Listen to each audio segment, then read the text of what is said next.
ओम सजात्म स्वरूप परम गुरु शुद्ध चैतन्य स्वामी में नमः।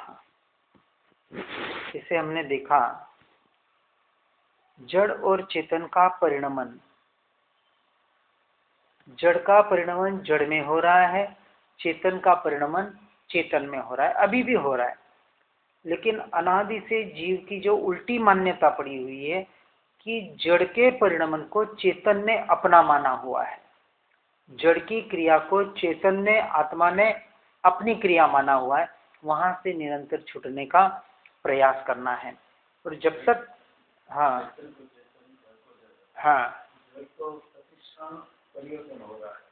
तो चेतन भी पर्याय में परिवर्तित हो रहा है। हाँ पर्याय तो जड़ की भी बदल रही है तो चेतन की भी बदल रही है।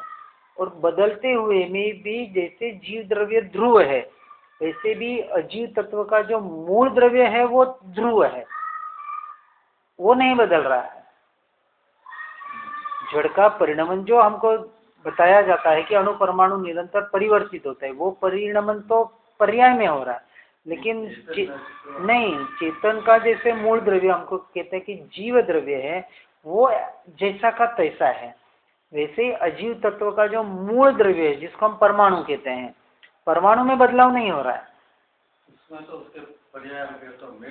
तो परमाणु की जो पर्याय है वो बदल रही है, उसकी भी पर्याय बदल, हाँ जड़ की भी बदल रही है और चेतन की भी बदल रही है।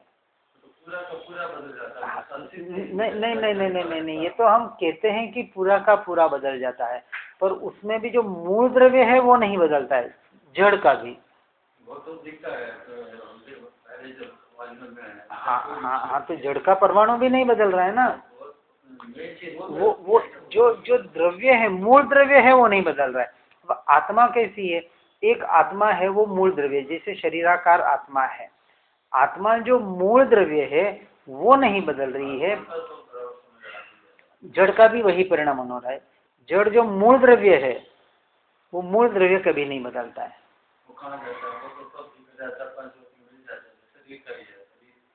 नहीं तो वो उसका सिर्फ उसका भी परिवर्तन हो रहा है ना, परिणमन हो रहा है, उसके भी परिणमन में पर्याय में परिणमन हो रहा है। नहीं, मूल द्रव्य तक तो, मूल द्रव्य में जाएंगे तो वो भी मूल द्रव्य तो अरूपी ही है। तो तो उसके भी परिणमन तक तो अपन पहुंच ही नहीं पाएंगे ना। पर मूल द्रव्य का जो परिणमन दिखाई दे रहा है वो तो स्थूल दिखाई दे रहा है। अभी भी हमारे मोह राग द्वेष के भाव हो रहे, वो दिखाई दे रहा है, लेकिन आत्मा को हम जान नहीं सकते डायरेक्ट। उसका अभी आत्मा तक हम एकदम डायरेक्ट नहीं पहुंच सकते उसको भी। जब ये हम कह रहे हैं कि अभी आत्मा का अनुभव जो होगा, अभी आत्मा का अनुभव पर्याय में होगा, ठीक है ना। और अभी अपने को पुद्गल के गहराई में नहीं जाना है, क्योंकि यदि पुद्गल की गहराई में जाने का प्रयास करेंगे तो अपनी गहराई को चूक जाएंगे। बस पुद्गल को पुद्गल मानकर वहां से सीधा हटना है। नहीं तो उसकी भी पर्याय निरंतर बदल रही है ना। अब जैसे गुड़ है, गुड़ कुछ दिन बाद खट्टा होता है, मीठा गुड़ है, कुछ दिन बाद खट्टा हुआ, कुछ दिन बाद कड़वा होता है। तो गुड़ ओरिजिनल तो वही है, तो उसकी पर्याय बदल रही है कि नहीं? पर्याय बदल रही है ना। तो पर्याय किसकी बदली? गुड़ की बदली, गुड़ की नहीं बदली। पर्याय किसकी बदली? उसके जो गुण है। अब गुड़ का मूल गुण धर्म जैसे पीला है, रंग के हिसाब से देखे तो खट्टा मीठा जिसको हम बोलते हैं। तो अब ये जो पर्याय बदली, ये किसकी, इसके क्या बोलते हैं, रस की बदली। रस जो मीठा था वो रस खट्टा रूप परिवर्तित हुआ, फिर वो रस कड़वा रूप परिवर्तित हुआ। तो कोई वस्तु बिगड़ती है तो उसके रस गुण की पर्याय बदल रही है। तो मूल द्रव्य तो वैसा ही है, तो उसकी जो पर्याय बदल रही है, उसके जो गुण है उस गुण की पर्याय बदल रही है। तो ये जो परिणमन हो रहा है, ये इस तत्व पे हम अनुभव कर सकते हैं ना। तो पर्याय हर द्रव्य की बदल रही है, पर उस बदलती हुई पर्याय में भी जो मूल वस्तु है वो नहीं बदलती है, वो नहीं बदलती है। ये शाश्वत सिद्धांत है। अब इतने सूक्ष्म तक देखने जाएंगे तो मूल द्रव्य तक साइंस भी कभी पहुंच नहीं पाएगा, उसका स्वीकार ही करना पड़ेगा। हाँ, क्योंकि आत्मा का भी स्वीकार जब तक नहीं करेंगे तब तक उस तत्व तक हम पहुंच नहीं पाएंगे, क्योंकि अरूपी तत्व है और अरूपी तत्व का तो स्वीकार ही करना पड़ेगा, और इसीलिए उसको सम्यक दर्शन कहा है, श्रद्धा नहीं। दोनों का वही है, दोनों का ही वही है। हाँ, नहीं, पर्या के साथ परिणमित थोड़ी हुई, नहीं, उसका परिणमन उसके अपने अलग रूप से होता है। अब उसके गहराई में जाना है तो वो उसकी पुद्गल की पूरी पर्याय और ये नहीं इसमें समझना पड़ेगा, और मुझे नहीं लगता कि अपने को उसके इतनी गहराई में जाने की जरूरत है। हाँ, नहीं, वैसे शास्त्रों में कहीं जाएंगे तो जैसे पंडित शास्त्री वगैरह होते हैं जिन्होंने इसका पूरा अभ्यास किया होता है, वो हमको समझा भी सकते हैं, ऐसी बात नहीं है। पर हम क्यों, जिससे हमें प्रयोजन नहीं है उसको अपन गहराई में जाने का क्यों प्रयास करें, और जिसको समझ के हमको जिसमें एकत्व करना है, काम की चीज है, उसको ही हम पकड़ने का प्रयास करें तो हम जल्द से जल्द वहां तक पहुंच सकते हैं। अब यहाँ कहते हैं आगे, कल हमने देखा था कि ग्रहे अरूपी रूपी ने ए अचरजनी बात, जीव बंधन जाने नहीं केवो जिन सिद्धांत, कि जब तक जीव अपने मूल स्वरूप को नहीं जानता है तब तक कर्म बंध की अवस्था में रहता है, और जैसे जैसे अपने जीव के मूल स्वरूप को जानता है और स्वरूप की ओर एकत्व करने का प्रयास करता है, वैसे वैसे वो कर्म बंध की अवस्था से छूटता जाता है। और कह रहे कि यह कैसी आश्चर्य की बात है कि अरूपी जीव रूपी जड़ परमाणुओं को कर्म रूप से ग्रहण करता है और उनसे बद्ध होता है। तो कर्म बंध का जो मूल कारण बताया वो आत्मा का अपना भाव रूप परिणमन है। जब वो विभाव रूप परिणमित होता है तो कर्म उससे बंधता है, बंध यानी कार्मण वर्गणा है, अट्रैक्ट होती है और कर्म रूप परिणमित होकर जीव को बांधती है, ऐसा व्यवहार से कहा जाता है। परंतु जीव स्वयं अपने को बंधा हुआ नहीं जानता, यह जिनेन्द्र का कैसा अनुपम सिद्धांत है। जब यह कर्म से बंधा हुआ है ऐसा जब तक अपने को मान रहा है तब तक वो अज्ञानता का यानी मिथ्यात्व का पोषण कर रहा है। जिस क्षण ज्ञानी पुरुषों के द्वारा हमें ये बात पता पड़ती है कि कर्म जड़ का परिणमन है, पुद्गल का परिणमन है, मेरा स्वरूप नहीं है, आत्मा का स्वरूप नहीं है। आज दिन तक हमने कर्म को अपना माना है ना, कि मैंने कर्म बांधे हैं तो मुझे भोगने पड़ेंगे। अभी यहाँ कहते हैं भले बांधे आत्मा ने, वास्तविक बांधे नहीं। हमने कल देखा कर्म बंधे, क्यों बंधे? क्योंकि आत्मा ने जैसा भाव किया वैसे कर्म रूप परिणमित हुए। यदि आत्मा कोई भाव ही नहीं करेगा तो क्या कर्म बंधेंगे? नहीं बंधेंगे, और कर्म बंधेंगे ही नहीं तो उदय में भी कहाँ से आएंगे? तो अपने आप उन कर्मों की संवर और निर्जरा होती जाएगी। कब होगी? जब आत्मा अपने स्वभाव को जानकर अपने स्वभाव में आ जाए तो कर्म का बंधन नहीं होगा। ऐसा जिन परमात्मा का सिद्धांत यहाँ बताने का प्रयास किया जा रहा है। अब आगे बताते हैं, प्रथम देह दृष्टि हती तेती भाष्यो देह, हवे दृष्टि थई आत्मा गयो देहती नेह। अब यहाँ बता रहे हैं कि अनादि से अपने स्वरूप के अज्ञान के कारण आत्मा देहात्म बुद्धि से प्रवृत्ति करता आया है। जब तक स्वरूप की पहचान नहीं है, अपनी आत्मा की पहचान नहीं है, तब तक यही जीव अपने आप को पुद्गल यानी मन वचन काया रूप मानकर उसकी जो क्रिया हो रही है उसकी क्रिया को अपनी क्रिया मान रहा है।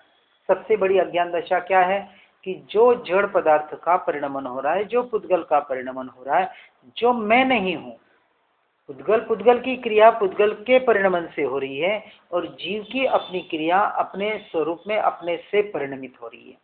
जैसे हमने जीव की क्रिया को जानने का प्रयास किया कि जीव के मुख्य दो गुण है, ज्ञान और दर्शन। ज्ञान और दर्शन जिसको हम अपेक्षा से ज्ञाता और दृष्टा भाव भी कहते हैं। देखना और जानना इतना मात्र जीव का काम है, कुछ करना जीव का काम नहीं है। लेकिन जब शरीर का परिणमन होता है, खाना पीना, चलना फिरना, उठना बैठना, ये जो विचार की धाराएं भी बहती है, इस पुद्गल के परिणमन में जीव ने एकत्व कर दिया। ये सबसे बड़ी जीव की यानी मेरी भूल है। अब जीव आत्मा शब्द आती क्या समझना है, ये मेरी बात चल रही है।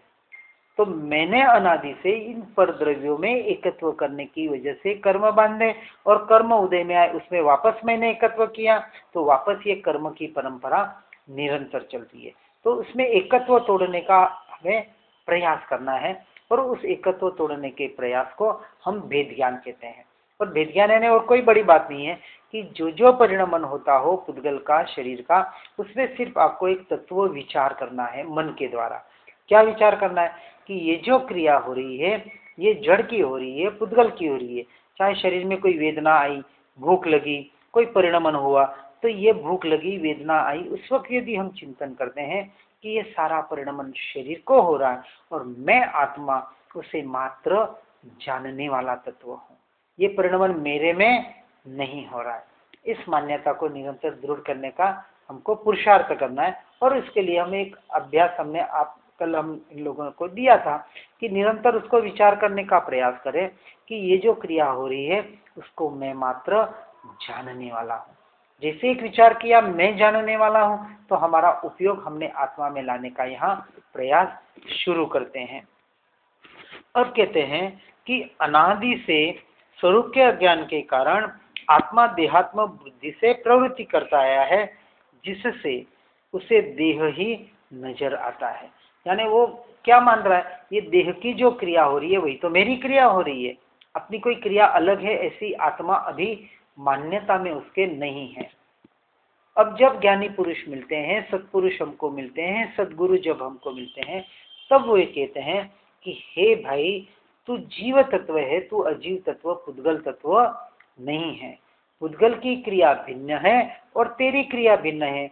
आज दिन तक तू यानी कौन, आत्मा, इस अजीव तत्व के, पुद्गल के परिणमन को अपना परिणमन मान रहा था, अपनी क्रिया मान रहा था। अब वहां से तू दृष्टि को हटा, तो ये क्रिया तेरी नहीं है, ये जो पुद्गल का परिणमन हो रहा है ये कर्म के उदय से कर्म का परिणमन मात्र है और कुछ भी नहीं है। जब ये बात समझ में आई, यदि इस बात का अभ्यास हो जाए, इस बात का निर्णय हो जाए कि ये क्रिया मेरी नहीं है, तो वो आदमी फिर आगे, वो जीव इतना तो प्रश्न करेगा कि यदि ये क्रिया मेरी नहीं है और मैं जीव तत्व हूं, तो मेरी क्रिया क्या है। तो अपनी क्रिया जब वो जानेगा समझेगा तो अपनी क्रिया करने का प्रयास करेगा।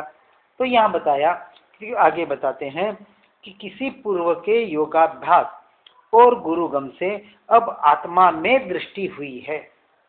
गुरुगम्य के माध्यम से, देवगुरु शास्त्र के कृपा से जब आत्मा में दृष्टि हुई और जाना कि मैं आत्मा सिर्फ देखने जानने वाला तत्व हूँ, ज्ञाता दृष्टा मात्र हूँ, पर का न तो करता हूँ, न पर द्रव्य का, पर भाव का मैं भोगता हूँ। मैं अपने स्वभाव का ही करता हूँ और अपने स्वभाव का ही भोगता हूँ। ये बात जब सदगुरु के माध्यम से पता पड़ी और उसके आधार पर जब भेद विज्ञान किया, और भेद विज्ञान के आधार पर जब ये बात अपने भीतर में हमने प्रत्यक्ष यहाँ अनुभव करने का प्रयास किया, कहाँ, यहाँ यानी अपने भीतर। और यह होता है जितना जितना हम अभ्यास करेंगे इस क्रिया के द्वारा भेद ज्ञान का कि ये क्रिया मेरी नहीं है, उतने हम, और मैं उसको जानने वाला मात्र हूँ, उतना उतना हम अपने मैं में, अपनी आत्मा में आने का प्रयास करते हैं। तो ऐसी जब आत्मा में दृष्टि होती है तो जिससे देह की ममता एवं प्रीति चली गई है। अब यहाँ उनकी चली गई है इसलिए उन्होंने गई है करके लिखा है। हम उपदेश जब देते हैं, बताने का प्रयास करते हैं कि जितना जितना आप भेद ज्ञान का अभ्यास करेंगे उतना उतना जो ममत्व और एकत्व हमने पर द्रव्य में कर रखा है। और पर द्रव्य में क्या क्या आया, बाहर की जितनी भी सुख संपदा सुविधा, जो भी हमने ये बाहर की पदार्थ इकट्ठे कर रखे हैं, ये तो पर द्रव्य है ही है। लेकिन घर, स्त्री, पुत्र, परिवार, जो अपने जो स्वयं के हम कहते हैं, वो भी संपूर्णतः पर है। फिर थोड़ा नजीक आएंगे कि ये देह भी तो पर ही है, क्योंकि न तो हम देह साथ में आत्मा लाया था, न साथ में ले जाने वाला है। तो ये देह भी यहीं के यहीं रहने वाली है। इसका मतलब आत्मा के लिए यह देह भी पर है। अब इसके बाद थोड़ा और गहराई में जाएंगे तो ये जो मन के द्वारा संकल्प विकल्प हो रहे हैं, ये भी मन के द्वारा हो रहे हैं और मन मेरा स्वरूप नहीं है। इस अनुभूति के आधार पर मन से भी विकल्पों से भी दूर होकर वो जीव अपनी आत्मा में अपने स्वरूप में निरंतर रमणता करने का प्रयास करता है। अब आगे बताते हैं, जड़ चेतन संयोग आ खान अनादि अनंत, कोई न करता तेहनो भाखे जिन भगवंत। अर्थात इस विश्व में जड़ और चेतन पदार्थ अनादि से हैं और दोनों का संयोग संबंध भी अनादि अनंत है। इनकी अवस्थाएं बदलती है परंतु इनका कोई कर्ता हर्ता नहीं है, ऐसा जिनेंद्र भगवान का कथन है। तो अपेक्षा से ईश्वर का कर्ता यहाँ मानने के लिए मनाही की गई है कि जब हम कहते हैं कि ईश्वर कुछ करता है या ईश्वर कुछ देता है, परमात्मा देता है, आज दिन तक हम मंदिर में गए तो कुछ मांगने के लिए गए। क्यों मांगने के लिए गए? यदि कोई वितराग परमात्मा के मंदिर में जाता है और पता है कि वितराग परमात्मा तो कुछ देते नहीं, तो देवी देवता तो देते हैं ना, तो इसलिए हमने बाहर उन देवी देवता की स्थापना कर दी कि चलो देवी देवता भगवान परमात्मा वितराग बन गए, मोक्ष में चले गए, वो न तो कुछ उनको कहीं राग है न कहीं द्वेष है, परंतु हमारी कहीं न कहीं जब हम धर्म से जुड़ते हैं, मंदिर से जुड़ते हैं, परमात्मा से भी जुड़ते हैं, तो कहीं न कहीं हमारी भी वहाँ उन भौतिक सुख सुविधाओं की अपेक्षा रहती है। हम यहाँ कहते हैं कि हमारे साथ यानी इस जीव के साथ और इस पुद्गल के साथ जो कुछ भी घटित हो रहा है, वास्तविक जीव के साथ तो कुछ घटित नहीं होता।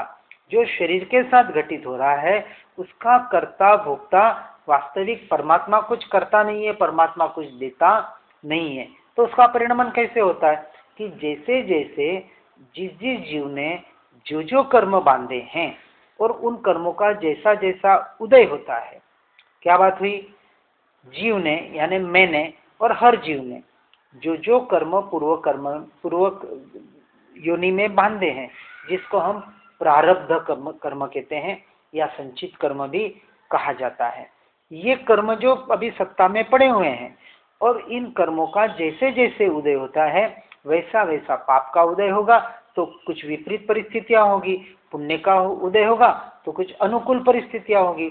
या तो अनुकूल परिस्थितियों में हम सुखी हो जाते हैं और प्रतिकूल परिस्थितियों में हम दुखी हो जाते हैं। कर्मों के परिणमन में एकत्व करके वापस जीव कहीं न कहीं भटक जाता है। परंतु ये विश्व में जड़ और चेतन ऐसे दो पदार्थ प्रत्यक्ष हाजिर हैं और इन दोनों का अनादि से संयोग संबंध बना हुआ है। अब संयोग संबंध की जब बात करते हैं तो सबसे बड़ा संयोग संबंध कहाँ आता है? जीव और शरीर में, कि अनादि से जहाँ जहाँ जीव गया है वहाँ उसने एक देह को धारण किया है और उस देह में उसने मैं और मेरापना किया। अब हम यहाँ क्रिया के आधार पर इस देह से ममत्व बुद्धि तोड़ने का प्रारंभिक अभ्यास करवाते हैं कि सबसे पहले उस देह को, उस शरीर की क्रिया को अपनी मानना छोड़ो। जब तक वो नहीं छोड़ेंगे और जब तक आत्मा में साथ साथ एकत्व करने का प्रयास नहीं करेंगे तो दो क्रिया साथ में चलेगी। कौन सी दो क्रिया?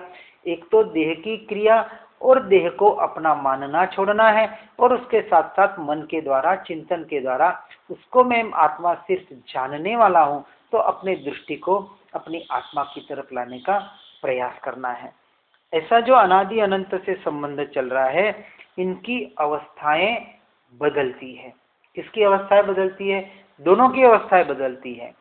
जड़ की भी अवस्थाएं बदल रही है और जीव की भी अवस्था बदल रही है, आत्मा की भी अवस्थाएं बदल रही है। आत्मा का परिणमन अवस्था किसमें हो रहा है? मोह राग द्वेष जो उसका परिणमन हो रहा है भावों के माध्यम से, तो उसकी अवस्था बदल रही है। और पुद्गल की अवस्था क्या बदल रही है कि जैसे बचपन से जवान हुआ, जवान से बुढ़ापा हुआ, या शरीर में कुछ बदलाव हुए, मन में कुछ बदलाव हुए, ये जो बाहर के जो परिणमन हो रहे हैं या कुछ कषायों में कम और ज्यादा परिणमन हुआ, ये भी सारा पुद्गल का ही परिणमन है। इस पुद्गल का परिणमन पुद्गल से पुद्गल में उसकी योग्यता से हो रहा है। और जीव में जो मोह राग देश के परिणमन हो रहे हैं वो जीव के द्वारा हो रहे हैं। दोनों का परिणमन कैसा चल रहा है? अलग चल रहा है, स्वतंत्र चल रहा है। लेकिन वापस जीव क्या करता है? जड़ के इस शरीर के परिणमन को अपना मानता है, और अपना मानने की वजह से वापस मिथ्यात्व रूपी पाप का पोषण करके कर्म का बंध चल रहा है। अब इस अनंत अनादि का जो ये संयोग संबंध चल रहा है, उस संबंध को हमें यहाँ भेद ज्ञान के माध्यम से तोड़ने का प्रयास करना है। इनकी अवस्थाएं बदलती है, परंतु इनका कोई कर्ता हर्ता नहीं है। अवस्था किसके आधार पर बदल रही है? कर्म के आधार पर बदल रही है। जिस जिस जीव ने जैसा जैसा कर्म बांधा है वैसा कर्म उदय में आ रहा है, लेकिन वो कर्म को स्वीकार नहीं करता है, और कर्म को कोई स्वीकार कर भी ले तो वो अपने आप को स्वीकार नहीं करता है। क्योंकि जैसे भी बताया, दो परिणमन चल रहे हैं। कर्म के उदय से पुद्गल का परिणमन हो रहा है, यानी शरीर का परिणमन हो रहा है। कर्म के उदय से बाहर का परिणमन हो रहा है, जिसको हम पाप और पुण्य कहते हैं। पाप से प्रतिकूलता मिलती है और पुण्य से अनुकूलता मिलती है, लेकिन हमने उसमें एकत्व कर लिया। किसमें? बाहर के परिणमन में। अब यहाँ कहते हैं कि उसका परिणमन उसकी स्वतंत्रता से अलग चल रहा है। अब जीव का परिणमन क्या चल रहा है? वो सिर्फ और सिर्फ ज्ञाता दृष्टा है, साक्षी मात्र है। उसका स्वरूप ज्ञान दर्शन, जिससे वो सिर्फ उस क्रिया को देख रहा है, अनुभव कर रहा है। जब शरीर में वेदना होती है, वेदना कहाँ होती है? शरीर में होती है। उसका अनुभव कौन करता है? आत्मा करता है। आत्मा करता है ना। लेकिन आत्मा क्या मान रहा है? वेदना मुझे हो रही है। अब हम क्या कहते हैं? अब इसको डिवाइड करो। वेदना कहाँ हो रही है? शरीर में हो रही है। तो आपको अभ्यास क्या करना है कि वेदना शरीर में हो रही है, मुझ में नहीं हो रही है। तो मैं क्या कर रहा हूँ? उसे मात्र जान रहा हूँ। ये हमने एक आपको चिंतन दिया। वास्तविक क्या होता है? आत्मा का स्वभाव ज्ञाता दृष्टा है, जानने का स्वभाव है। अब जब हम निश्चय से, परमार्थ से जब उसका कथन करने का प्रयास करते हैं कि वास्तविक इस पर द्रव्य का, पुद्गल का भी आत्मा ज्ञाता दृष्टा नहीं है। ये नेक्स्ट स्टेप में, अब सेकंड स्टेप में क्या आएगा? मैं उसको जानते वक्त अपने ज्ञान स्वभाव को ही जानता हूँ, क्योंकि आत्मा का मूल गुण क्या है? ज्ञान स्वभाव। और ज्ञान स्वभाव से वो निरंतर जानने का कार्य कर रहा है ना। अभी आपने जैसे बताया कि ज्ञान स्वभाव है, ज्ञान स्वभाव आत्मा का है और मैं आत्मा हूं, तो मेरा स्वभाव सिर्फ जानना और जानना है। लेकिन जब मैं परद्रव्य को और पर इस पुद्गल के परिणमन को जानता हूं, तब जो जानने वाला तत्व है, जानने वाला कौन है? ज्ञान स्वभाव। तो वास्तविक मैं अपने ज्ञान स्वभाव को ही जान रहा होता हूं।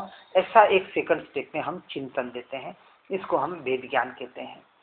अब इस वेद ज्ञान के द्वारा यदि हम अपने निरंतर मन को, उपयोग को अपनी आत्मा पर लाने का प्रयास करेंगे, तो हम एक क्षण उस तत्व तक, उस आत्म तत्व की अनुभूति तक जरूर पहुंच सकते हैं। तो एक प्रयोगों की क्रिया के आधार पर हम ये प्रयास कराने का अभ्यास करवाते हैं, और साथ में जितना जितना आप स्वाध्याय और सत्संग से जुड़े रहेंगे, उतना उतना हम लोग आगे जल्दी बढ़ सकते हैं। आगे बताते हैं, मूल द्रव्य उत्पन्न नहीं नाशपणते, अनुभवती ते सिद्ध छे भाखे जिनवर एम। कि इस विश्व में जीव, पुद्गल, धर्म, अधर्म, काल और आकाश, इस 6 नाम के पदार्थ द्रव्य रहे हुए हैं, जिसको किसी ने न तो उत्पन्न किया और न कोई उसको नष्ट कर सकता है। अनादिकाल से थे, आज भी है और अनंत काल तक रहेंगे।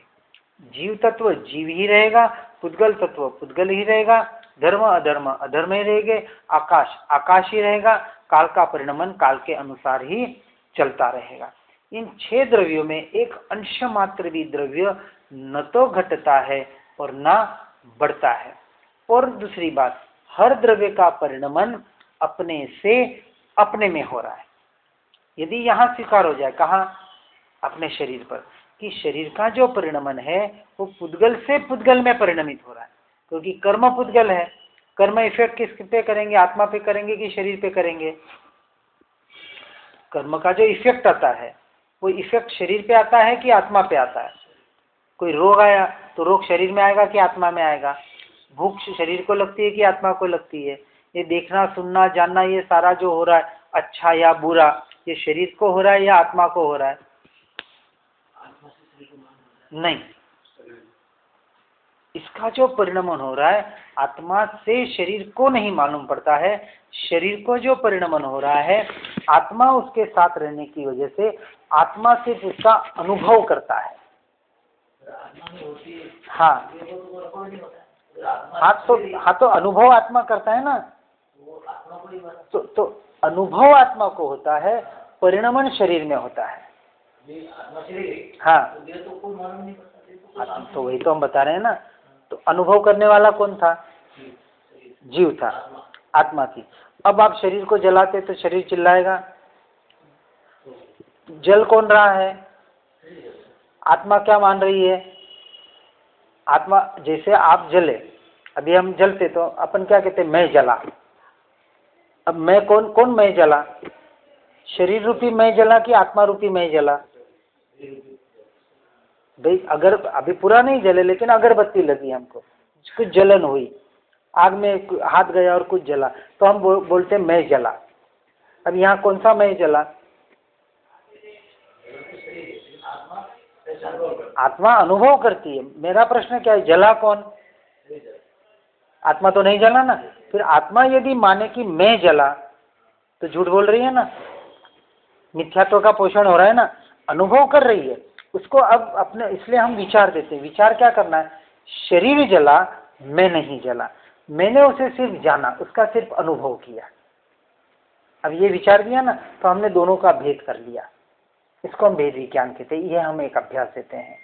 जैसे हम बताते हैं कि देखो, इस आधार पर बताते हैं कि जब ये नीचे का हाथ हिलता है, ऊपर का हाथ स्थिर है। अब जब दोनों एक हो जाएंगे तो क्या होगा? हिल रहे हैं दोनों, ऐसा लग रहा है, पर वास्तविक ऊपर का हिल नहीं रहा है, ऊपर का स्थिर ही है। लेकिन वो उसके साथ मिलन होने से अब इसको लग रहा है मैं हिल रहा हूं। वास्तविक हिल कौन रहा है? शरीर हिल रहा है, आत्मा स्थिर है। लेकिन अनुभव कौन कर रहा है? आत्मा कर रहा है। इसको लग रहा है। अब हम क्या कहते हैं, आपको सिर्फ इतना विचार करना है, ये हिल कोई और रहा है और मैं उसको जान रहा हूं। जानने में आ रहा है उसको, अनुभव वो कर रहा है। क्योंकि अनुभव जड़ नहीं करता है। यदि जड़ अनुभव करता तो आत्मा निकलने के बाद ये चिल्लाता। तो अनुभव वो नहीं करता है। तो इसके भीतर जो आत्मा नाम का तत्व रहा हुआ है वो उसका अनुभव करता है। तो इतना ही हमको सोचना है। क्या सोचना है? क्रिया जड़ की हो रही है, मैं उसको सिर्फ अनुभव कर रहा हूं, मैं उसको सिर्फ जान रहा हूं। जानने का मतलब अनुभव। तो हमने एक आत्मा की क्रिया शुरू की। बात आई समझ में? बस अभी मन के द्वारा एक क्रिया हमने एक शुरू की, इसलिए हमको मन मिला है। किस लिए मन मिला है? अपना विचार करने के लिए। मन इसलिए नहीं मिला कि आप संसार का विचार करें। हाँ, तो भले आए ना। हम क्या तो जब हम तो परमात्मा से संबंध रखना है तो अपनी आत्मा से संबंध रखना पड़ेगा। आत्मा ही परमात्मा का स्वरूप है। आत्मा ही परमात्मा का, परमात्मा और आत्मा के स्वरूप में कोई भेद है? स्वरूप की बात बता रहे हैं, तो भेद नहीं है। जो स्वरूप परमात्मा का है वही स्वरूप आत्मा का है। और मैं आत्मा हूं तो मेरा भी स्वरूप, अभी शरीर की बात नहीं हो रही है, आत्मा की बात हो रही है। तो आत्मा के अपेक्षा से और परमात्मा के स्वरूप की अपेक्षा से दोनों का स्वरूप एक है, इक्वल, टोटल। एक अंश मात्र भी भेद नहीं है। यदि मैं आत्मा हूं और मेरा मुख्य गुण ज्ञान गुण है और उस ज्ञान के द्वारा मैं सिर्फ जानता हूं, ये हुई आत्मा की बात। तो किसको जानता हूं वो निश्चय बाद में करेंगे, पहले व्यवहार से समझेंगे कि जब शरीर का कुछ परिणमन होता है, वेदना शरीर में होती है। वेदना शरीर में किसकी वजह से हुई? कर्म के उदय से। तो कर्म के उदय से जब शरीर में परिणमन हुआ, चाहे कोई विचार आया, विकल्प आया। विकल्प क्यों आया? किसी ऐसे कर्म का उदय था, और कर्म के उदय से जब हमने उपयोग को, आत्मा का उपयोग कहा जाता है ध्यान, अपना ध्यान पर द्रव्य की ओर लगाया, तो उससे विकल्प उत्पन्न हुआ। तो विकल्प कहाँ उत्पन्न हुआ? मन में उत्पन्न हुआ। क्या मन मेरा स्वरूप है, आत्मा का स्वरूप है? तो हम कहते हैं नहीं है। मन के द्वारा भले जानने में आ रहा है, लेकिन मन वास्तविक आत्मा का यानी मेरा स्वरूप नहीं है। तो मन में जो विकल्प, मन यदि मेरा स्वरूप नहीं है, शरीर मैं नहीं हूं, तो शरीर के परिणाम मेरे कैसे हो सकते हैं? मन मेरा नहीं है तो मन के विकल्प मेरे कैसे हो सकते हैं? इतना सिर्फ हमको विचार करना है। समझ में आ गई ना बात? तो अब विचार क्या करना है? ये तो होगा, सुख दुख भी आएगा, परिणमन भी होगा, मन में विकल्प भी आएंगे, विचार भी आएंगे, सब आएगा। ये तो परिणमन पुद्गल का होगा। उस वक्त हमको सिर्फ यानी आत्मा को अभी मन से ही विचार करना है, सिर्फ विचार करना है। क्या विचार करना है? कि ये जो परिणमन हो रहा है ये मेरा स्वरूप नहीं है, ये तो जड़ का परिणमन है ना, और जड़ का परिणमन जड़ से जड़ में हो रहा है। मैं उसका सिर्फ ज्ञाता दृष्टा हूँ, मैं इसको सिर्फ देखने जानने वाला हूँ। इतना एक यदि आप विचार करेंगे तो आपका सच्चा धर्म हुआ। क्या सच्चा धर्म हुआ? कि आपने अपने आप को आत्मा मानना शुरू किया। अब आप अपने आप को शरीर नहीं मान रहे। इतने वर्षों तक, इतने भवों तक हम अपने आप को शरीर मान रहे थे और शरीर की क्रिया को मेरी मान रहे थे। अब हमने उसको भेद कर दिया कि शरीर की क्रिया को शरीर की क्रिया माने और आत्मा की क्रिया अनुभव करने की, देखने और जानने की।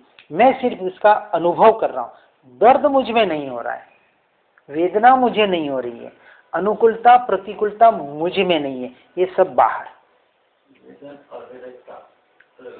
हाँ हाँ, नहीं, वेदना शरीर में हो रही है, वेदन उसका आत्मा करती है। वेदकता आत्मा का गुण है। तो वेदन कहें या अनुभव कहें, एक ही बात है। ज्ञान गुण से वेदन ये पर्याय है, और उसी को हम जानना कहते हैं। जानना कहें, वेदन कहें, अनुभव कहें, पर्यायवाची शब्द है। नहीं, वो अलग हो गए। हाँ, वो तो जो गुण बताए उसमें एक वेदकता गुण बताया। तो वेदन करना आत्मा का स्वभाव है, यानी अनुभव करना। पर भ्रांति क्या होती है कि वेदना शरीर में हो रही है, उसका अनुभव आत्मा कर रहा है और आत्मा करता है मुझे वेदना हो रही है, ये भ्रांति होती है। अब सिर्फ हमको इतना ही सोचना है, वेदना मुझे नहीं हो रही है, या बाहर जो भी परिणमन हो रहा है ये शरीर का पुद्गल का है, मेरी क्रिया नहीं है। मन भटकता है, मन भटकता है, मैं थोड़ी भटकता हूँ। आत्मा भटकता है कि मन भटकता है? मन भटकने से आत्मा का ध्यान टूट जाता है। आत्मा का ध्यान टूटता है, पर आत्मा भटकती तो नहीं है ना। हाँ,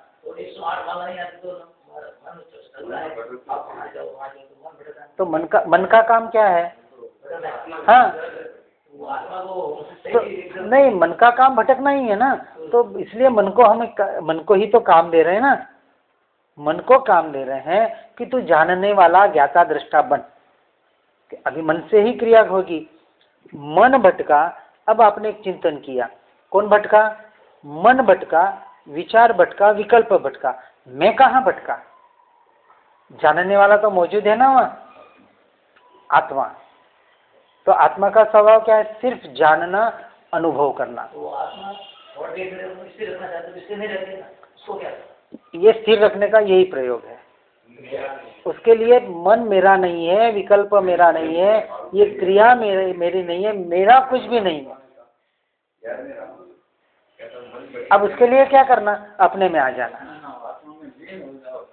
हम मन को स्थिर रखने का प्रयास कर रहे हैं। हम कहते हैं मन को स्थिर रखने की जरूरत नहीं है। जब मन भटकेगा, मन की जो भी क्रिया होगी, उस वक्त आप अपने में आने का प्रयास करो तो आप स्थिर हो सकते हैं, क्योंकि आत्मा स्थिर है। मन तो चंचल बताया ना, फिर चंचल को आप कैसे स्थिर करने का प्रयास कर रहे हैं?